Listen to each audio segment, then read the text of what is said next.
एक बार की बात है। एक संत जगन्नाथपुरी से मथुरा की ओर आ रहे थे। उनके पास बड़े सुंदर ठाकुर जी थे। वे संत उन ठाकुर जी को हमेशा साथ ही लिए रहते थे और बड़े प्रेम से उनकी पूजा अर्चना कर लाड लड़ाया करते थे।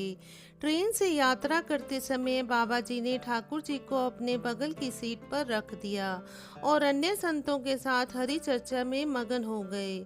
जब ट्रेन रुकी और सब संत उतरे तब वे सत्संग में इतने मगन हो चुके थे कि झोला गाड़ी में ही रह गया। उसमें रखे ठाकुर जी भी वहीं गाड़ी में रह गए। संत सत्संग की मस्ती में भावनाओं में ऐसा बहे कि ठाकुर जी को साथ लेकर आना ही भूल गए। बहुत देर बाद जब उस संत के आश्रम पर सब संत पहुंचे और भोजन प्रसाद पाने का समय आया तो उन प्रेमी संत ने अपने ठाकुर जी को खोजा और देखा कि हमारे ठाकुर जी तो है ही नहीं। संत बहुत व्याकुल हो गए, बहुत रोने लगे, परंतु ठाकुर जी मिले नहीं।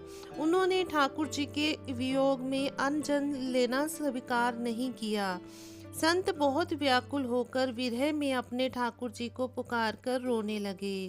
तब उनके एक पहचान के संत ने कहा, महाराज, मैं आपको बहुत सुंदर चिन्हों से अंकित नए ठाकुर जी दे देता हूँ।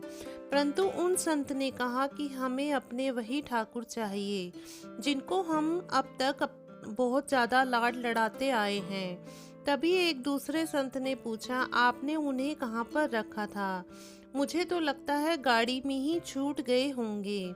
एक संत बोले, अब कई घंटे बीत गए हैं, गाड़ी से किसी ने निकाल लिए होंगे और फिर गाड़ी भी बहुत आगे निकल चुकी होगी।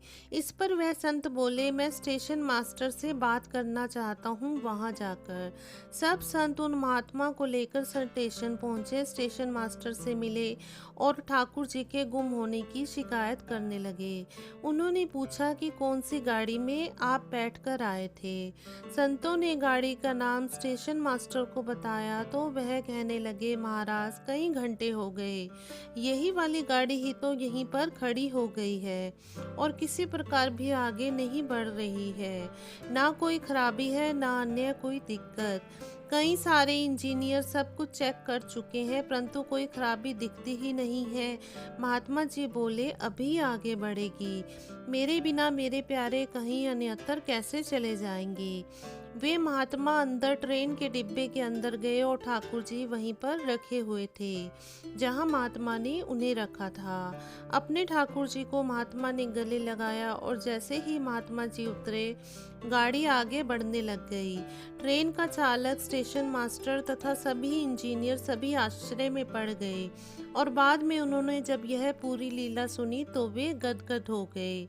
उसके बाद वे सभी जो वहां उपस्थित थे उन सभी ने अपना जीवन संत और भगवंत की सेवा में लगा दिया।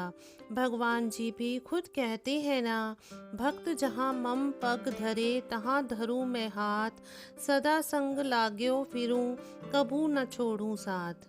मत तोला कर इबादत को अपने हिसाब से, ठाकुर जी की कृपा देखकर अक्सर तराजू टूट जाते हैं। जय जय लड्डू गोपाल जी की जय जय, जय जय लड्डू गोपाल जी की जय जय।